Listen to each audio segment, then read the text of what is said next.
코로나19 시대 뜨거운 쟁점 가운데 하나, 바로 긴급 재난지원금 아닐까 싶습니다. 지급 여부 방식을 두고 논쟁인데요. 지자체 가운데서 처음으로 재난지원금을 지급한 전주시 김승수 시장 나와 계십니다. 네, 안녕하십니까? 네, 반갑습니다. 네, 자, 앞서 리포트도 보셨겠지만 재난지원금 효과 분석 용역 결과가 나왔더군요. 뭐 어떻게 보셨습니까? 예, 두 가지 의미에서 말씀드리고 싶습니다. 처음 지급했던 게 어떤 의미가 있을지, 분석한 게 어떤 의미가 있을지. 전주시가 지난 3월에 처음 지급할 때 그때 많은 지자체들이 중앙정부만 바라봤죠. 왜냐하면 재난기금이 있는데 이 돈은 자연재해만 쓰는 돈이고 사회적 재난 때는 쓸 수 없는 돈이라고 생각했기 때문에. 근데 전주시가 제일 먼저 이제 그거 안 된다. 이건 사회적 재난도 자연재해와 마찬가지로 지원해야 된다. 이렇게 선택을 한 거고, 그 당시 지원할 때 어떤 근거로 지원을 하느냐. 네. 그동안에는 자연재해만 할 수 있는 법은 있었지만 이걸 광의로 해석하지 않았는데 이제 전주가 광의로 해석해서 재난지원금을 처음 지원을 하면서 이 정부와 지자체들이 완전히 새로운 전환을 가져왔던 게 의미가 있겠고요. 네. 두 번째 말씀하신 이번 분석의 효과, 분석의 의의는 뭐냐.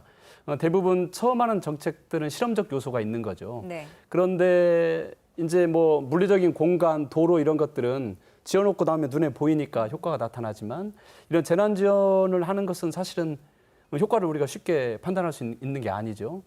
그런데 이제 이번에 저희가 판단을 했던 건 뭐냐면 이런 사회 재난이 있을 때 어떤 개인과 어떤 계층이 소득이 감소하고 또 어떤 계층들이 자살을 생각하게 되고 어떤 계층들이 지출이 줄어들고 이런 걸 저희가 사전에 6,300명 지급한 이후에 저희 2,400명을 조사를 했는데 그런 메커니즘을 우리가 이제 발견한 거죠. 그래서 앞으로 이런 재난이 나타나면 아, 맞아. 전주시가 그때 조사를 했을 때 이러이러한 현상들이 일어나더라. 이러이러한 현상이 일어나니까 이런 방식으로 치유하면 되겠네. 이런 조사를 저희가 대한민국에서 처음으로 이번에 하게 된 겁니다. 네. 자, 이제 분석 결과를 네. 조금 보면 취약계층과 지역경제에 당연히 긍정적인 영향을 네. 미친 것으로 분석이 되고 있습니다. 네. 그런데 여기에서 이제 자원이 한정돼 있고 맞습니다. 그러니까 예산이겠죠. 적재적소에 쓰였느냐가 조금 이야기가 될 것 같은데 평가를 하신다면 어떻게 할까요? 우선 간략하게 말씀드리면 어떤 사람들에게 뭐 잘 선정을 한 거냐. 그런데 이제 저희처럼 뭐 공공기관에 일하는 사람들, 대기업에서 일하는 꽤 좋은 상용직 일자리를 가지신 분들은 그래도 충격이 좀 덜한 거고, 네. 기초생활수급자 이런 분들은 원래 소득이 많지 않았기 때문에 또 정부가 지원을 했기 때문에 충격이 적었는데, 예를 들면 건설 일용 근로자라든지 뭐 택시 운전하시는 분들, 혼자 하는 자영업 하시는 분들, 이런 분들은 소득이 급감한 거죠. 그래서 이제 그분들에게 저희가 지원을 하게 됐는데, 그러니까 우리나라 소득의 중간값, 중위소득을 100%로 보면 대부분 80% 이하였고, 그리고 87%가 최근에 일자리는 가지고 있지만 소득이 급감하신 분들로 선택이 잘 됐다고 보고요.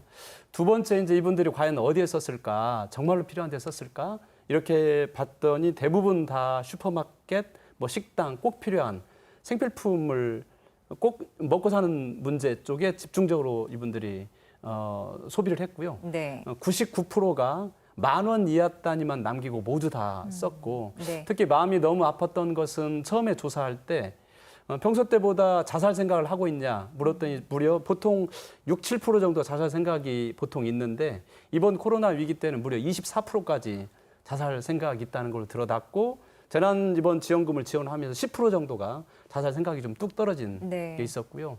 이제 소득에 도움이 됐냐도 큰 도움이 됐고, 뭐 부채를 해결하는 데도 도움이 됐고, 그래서 효과성 면에서는 많은 효과가 있었던 것 같습니다. 네, 시장님, 그래서 이제 선별 지급에 따른 네. 효과는 있었다 이렇게 네. 보시는데 다른 방식 보편 지급에 대한 뭐 장단점도 있을 겁니다. 선별 지급, 보편 지급 좀 비교를 해주신다면요. 선별 보편 지급이 뭐가 옳고 그러냐가 아니고 이게 무슨 보수냐 진보냐 그런 이념의 차이도 아닌 것 같습니다. 네. 이건 선택을 해야 되는 건데 이제 지금은 일상의 기간 뭐 저에게 만약에 일상적인 시기 때 선별할래 보편할래 하면 저는 보편 지급을 저는 할 것 같아요. 그런데 네. 이제 위기가 왔고 위기가 오면 반드시 충격이 있는 계층이 있는데 그 충격에 있는 계층에게 두텁게 지원할 거냐, 아니면 전주 같은 경우에 1차 재난지원금을 5만 원씩 하면 전 시민에게 저희가 다 나눌 수 있거든요. 네. 그런 방식으로 해서 할 건지 아니면 정말로 어려운 분들에게 집중할 건지 이건 선택의 문제라고 봅니다. 다만 이제 선별은 시간이 좀 더 걸리죠. 네. 그리고 많은 노력들이 필요하고 보편지급은 시간을 충분히 아낄 수 있지만 네. 그렇지만 또 어려운 분들에게 집중할 수 없기 때문에 이건 선택의 문제인 것 같습니다. 네. 예. 자, 정부의 재난지원금도 이 같은 논란을 낳고 있습니다. 만약에 전주시가 2차 재난지원금을 지급해야 한다면 선별지급, 보편지급 어떤 걸 선택하실 시민들의 건가요? 삶을 지키는 우리 공적인 행정 체계는 우리 같은 기초가 있고 광역 시도가 있고 정부가 있습니다. 예를 들면 정부와 또 광역과 기초가 똑같다는 것은 그것은 오히려 더 많은 문제점을 저는 낼 수 있다고 보는데 네. 예를 들면 정부가 취약계층에 아주 두텁게 지원을 하게 되면 우리 기초는 보편 지급하는 게 맞고 정부가 취약계층을 두텁게 지원하지 않고 전체 보편을 한다면 우리 같은 경우는 취약계층에 집중하는 게 낫고 네. 그래서 꼭 뭐가 옳고 그런 것보다는 그 상황에 맞게 정부와 또 광역과 기초가 서로 보완해서 부족한 네. 걸 채워야 된다고 생각을 합니다. 유기적으로 협조하겠다 이런 맞습니다. 이야기시죠. 예. 네, 오늘 말씀 고맙습니다. 네, 고맙습니다.